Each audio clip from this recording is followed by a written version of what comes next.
This is a new voice for a new Scotland. IndyLive.Radio.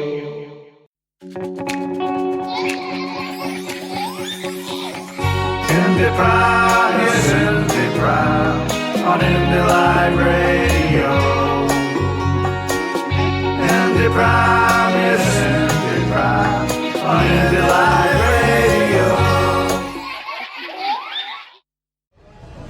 Right, here we are at the start of the rally for the National Rally at George Square, and with me is the digital editor of the National, Stephen. How you doing? I'm very well, thank you. What are your expectations for today? Honestly, I don't know. I mean, so obviously we're monitoring on social media, you know, it says a couple of thousand people coming on Facebook, but it's the first time Nicola Sturgeon's ever spoken at one of these rallies since she became First Minister, so then the expectations are pretty high that the turnout is going to be, let's say, substantially higher than a couple of thousand.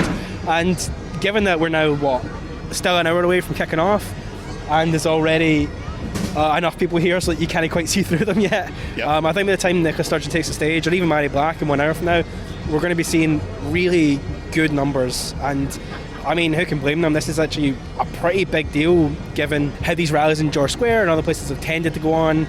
Sometimes it's been missing voices like Nicola Sturgeon's, so it's pretty exciting that she's going to be taking the stage today. It's been a great coup for the National to organise this event in George Square. Some people feel it maybe should have been arranged for Glasgow Green because of the expectation of numbers, because if you think 200,000 came to Edinburgh, I've heard of people coming down from Peterhead, from Stornoway, from the borders. They're all piling in on Glasgow. I think it's going to be mobbed. Well, I mean, if we can shut down George Square with the amount of people we've got here, that would be something. Yeah.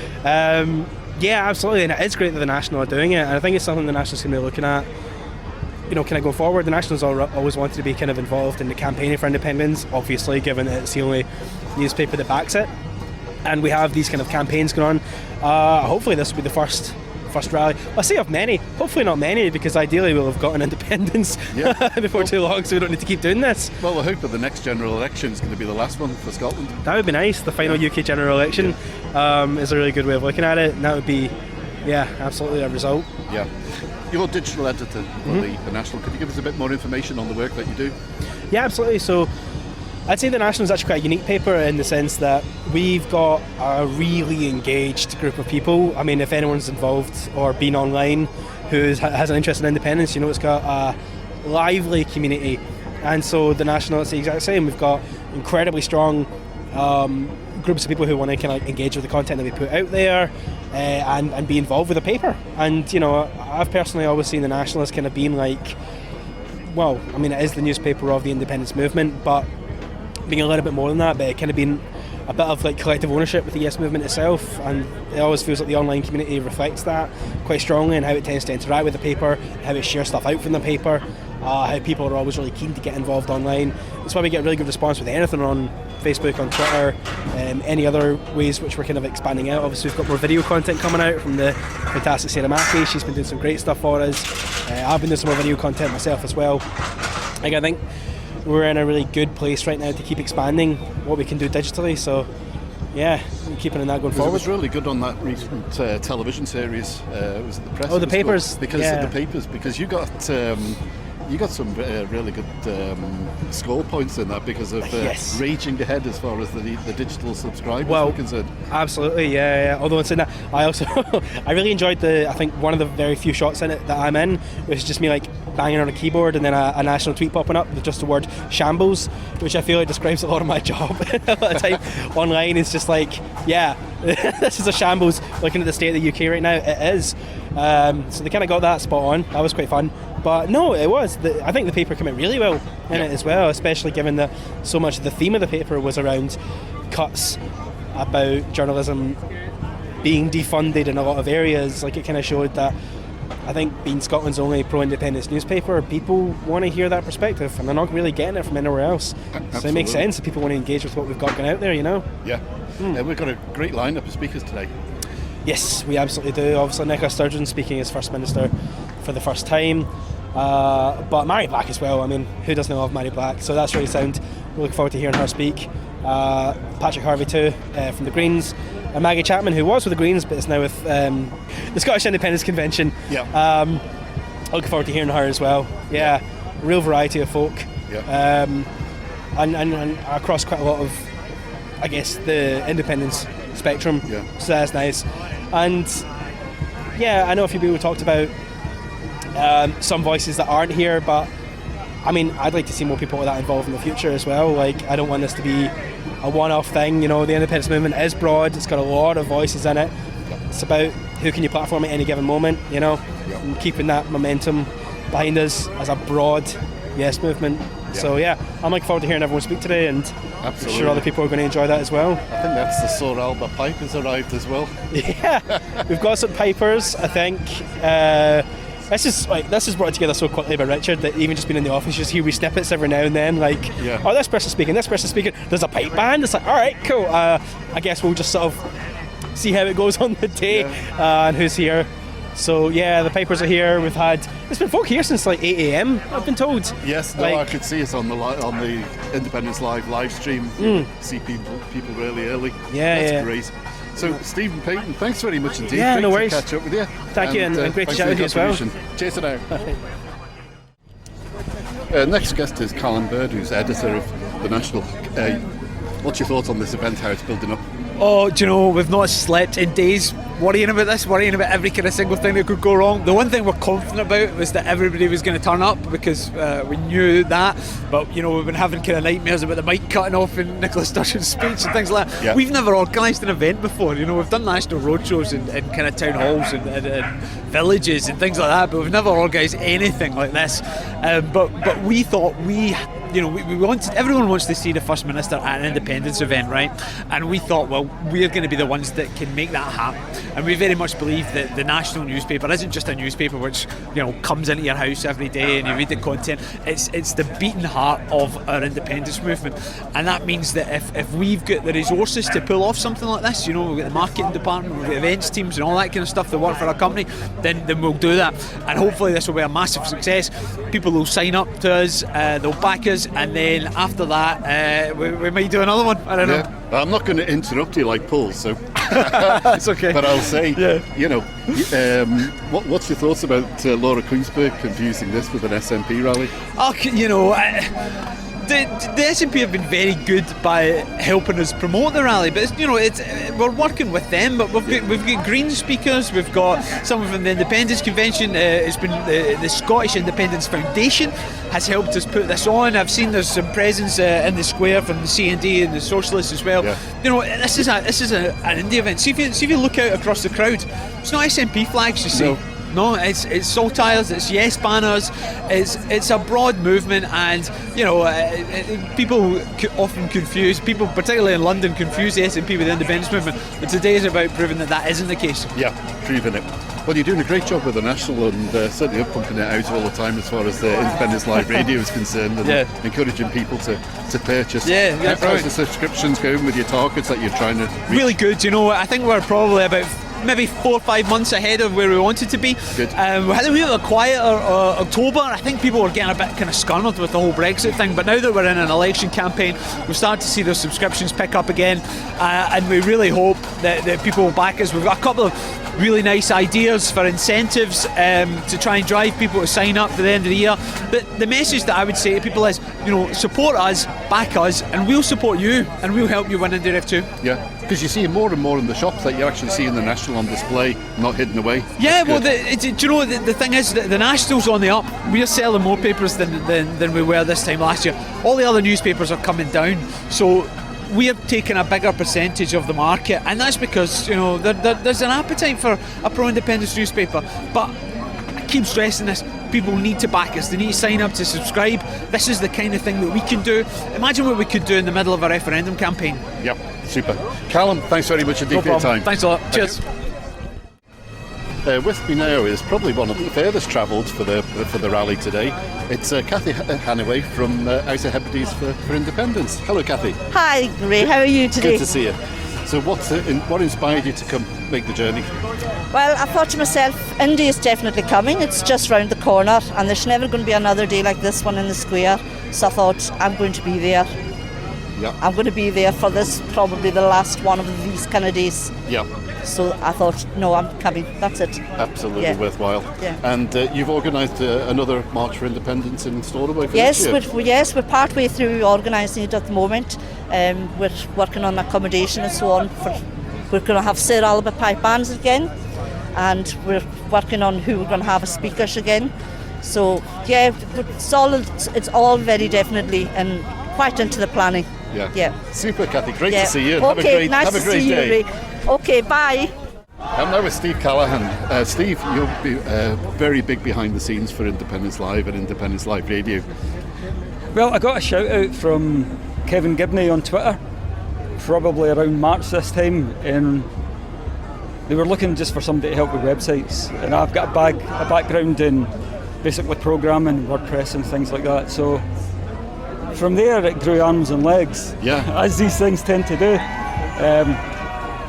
So I first started helping out with the website, then more helping with scheduling with the radio, scheduling podcasts and basically helping with odds and ends behind the scenes. Yeah. And say to anybody who's listening to this podcast, if you're at all techie, or if you've got any spare time and you want to help out with the movement, to give us a shout out on Twitter. Absolutely. And we can give you some training, all the help you need to help us to help the movement. Absolutely. And what are you doing here today? I'm basically here just to be another body, to make up the numbers. But I'm also, I want to hear what Nicola's got to say about the date, about the plan, the vision. And also I thought it's a good chance to meet up with a lot of people that I usually, my contact with them is usually virtual, through Twitter and Facebook and all that kind of thing. So I thought I'd come down a bit early just to have some real human interaction with a team that I usually work with quite remotely. So I'm in Argyll.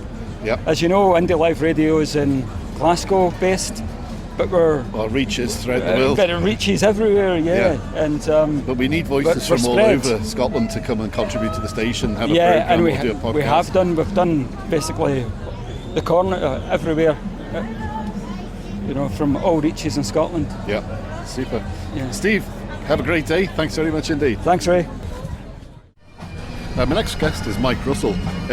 Mike, what's your expectations for today? Oh, I think there's very high expectations today, and looking around me with all the flags and people gathering already with a bit of time to go, I think this is going to be a really exciting day.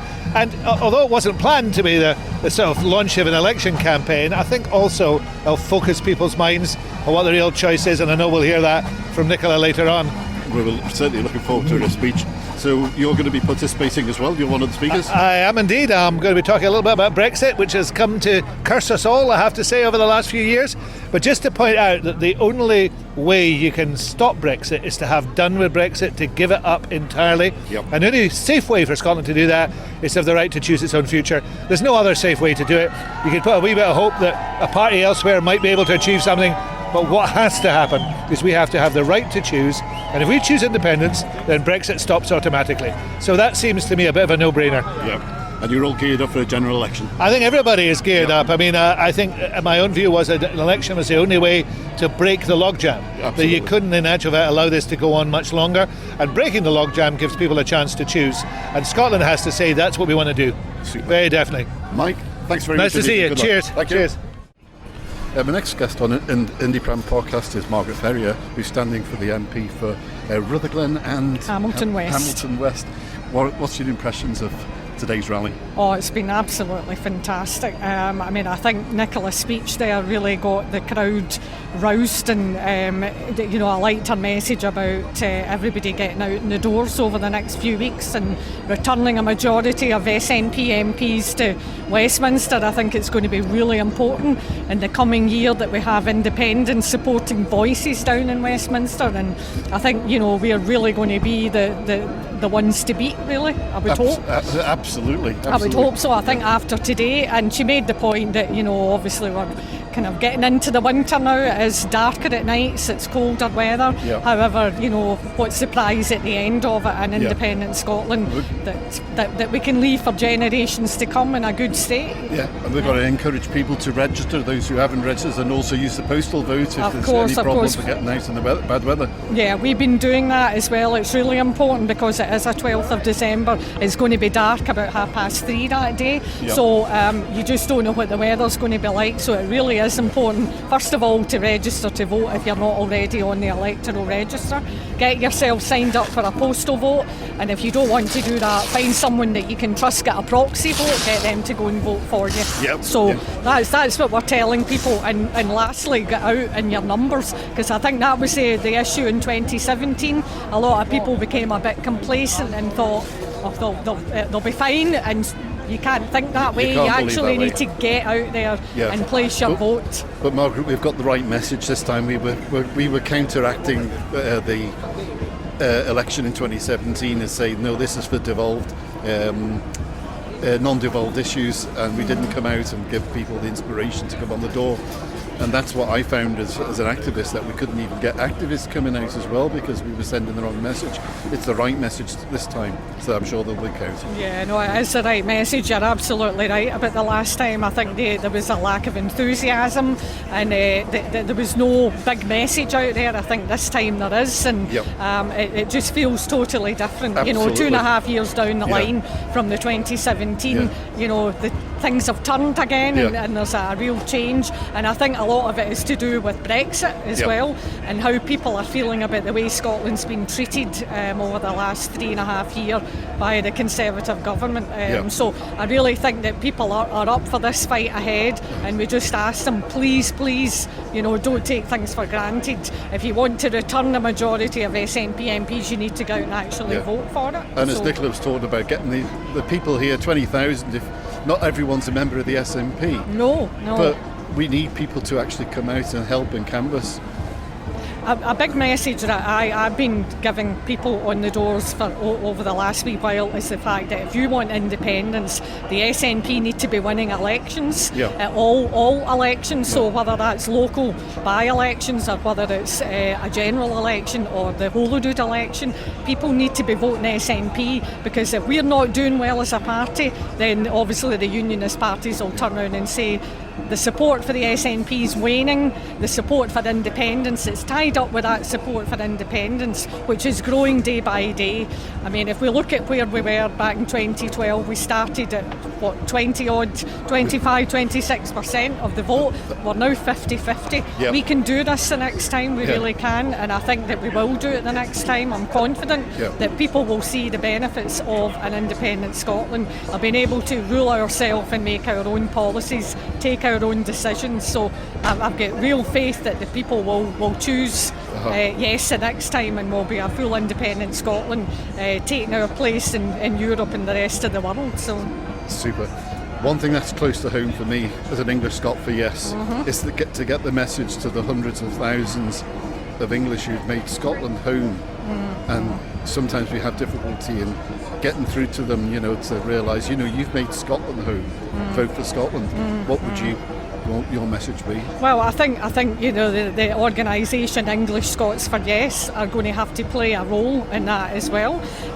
They really are. I think they're really important, and that they need to get out indoors. And we need to, if we do identify within our constituencies across Scotland people who are not convinced, get them, because sometimes you do hear, you chap a door and the person comes to the door and you tell them who you are and they say, I'm English. And you say, but I don't understand that. Doesn't mean anything. You have made Scotland your home, and you're contributing to Scotland. Surely we want to see, and sometimes it is because they have connections back in England and they think that we're going to sever those connections and those friendships, and it's not that. Not at we all. will still have those friendships. It's like the Republic of Ireland now. They have that relationship with the UK, which they never had before they became independent from the UK. So we're not going to sever those long-standing connections. Families, lots of the friends, people in culture, exactly. the Lots best of the of people on the SNP have got friends and family that are English or were born in England themselves.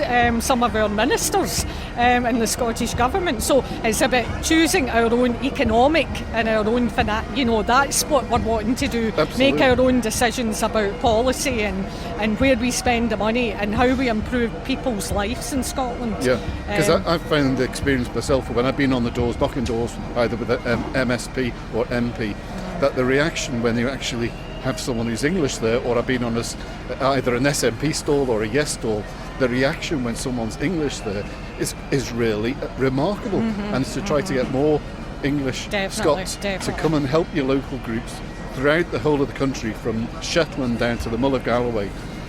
Exactly. Well, that's the very point I made when I was at the last rally in Edinburgh, when I spoke to the English Scots for Yes, because I said to them, we need your help, because you are going to find people like that across the country in different constituencies, and when they hear your arguments saying that you're the same, you were from it, you're English, then sometimes they take it in a different way. The arguments can be, so I really think they're going to have to play their part a bigger part in all of this leading up to it. But we need to encourage European citizens as well, and everybody that has made Scotland their home. And I think Nicola made a very good point, as did Humza and Mike Russell.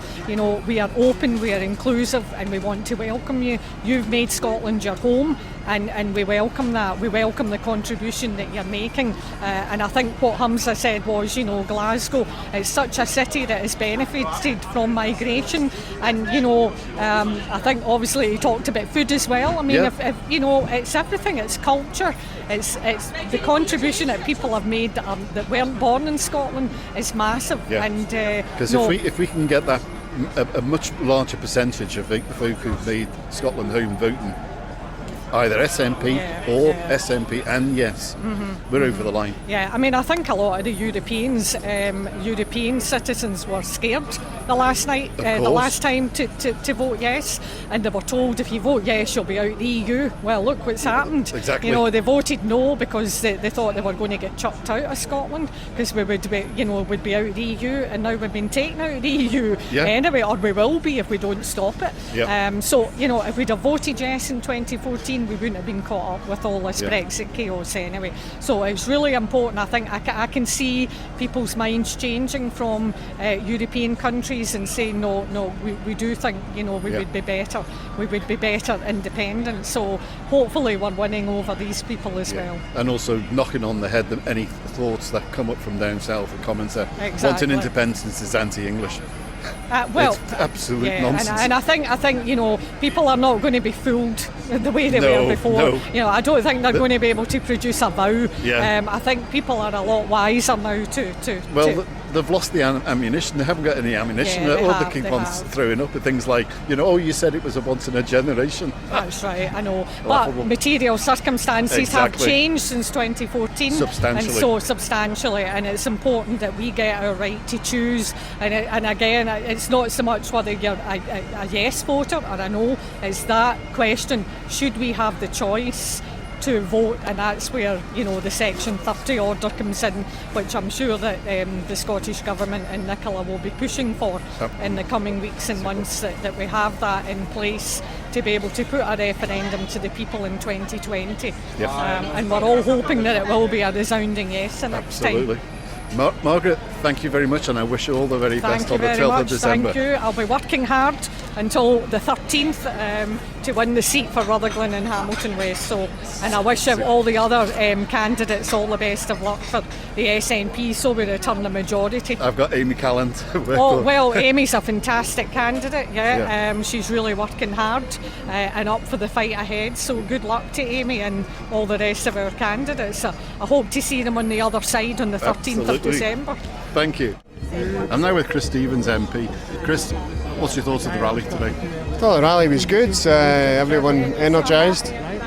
People want to know a clear message. Scotland has a choice to make in the December the 12th, and we need to encourage the people here today to go out and chat doors, to encourage their friends, family, neighbours, workmates, that an independent Scotland is now the only way to go. Britain is broken, and the only way for a future a good future for ourselves as independents in Scotland. Do you think this event will help people? Well, I think it has. I think the energy from the event was very good today. So I think people are definitely up for another referendum. It's now our task to make sure that December the 12th we grab that opportunity and force the Westminster parties to give us that Section 30 order so we can get that referendum.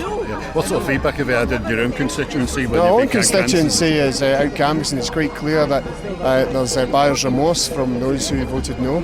Obviously, my constituency, the second highest individual number of yes votes in Scotland, and the challenge that we're laying down to our pals in Dundee is to make sure that we're number one. Absolutely. And we'll be doing that the next time. But certainly it's quite clear that many people are now very open to the choice of independence and independence in Europe, and not some of the narrow nationalism we see from the Tories in particular. Do you think having the message regarding independence in the manifesto this time is going to make a difference over 2017?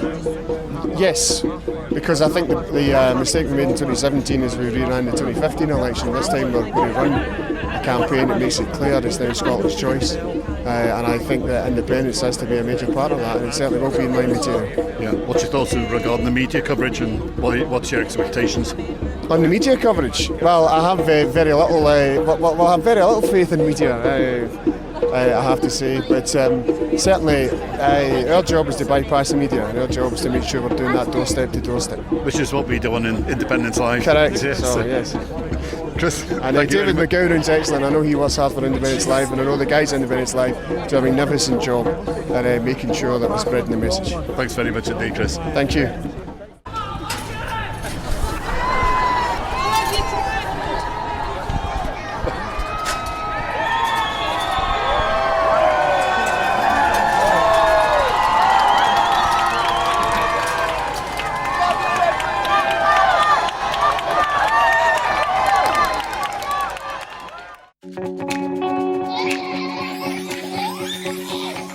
IndyPram, yes, IndyPram on IndyLive.Radio. IndyPram, yes, IndyPram on IndyLive.Radio.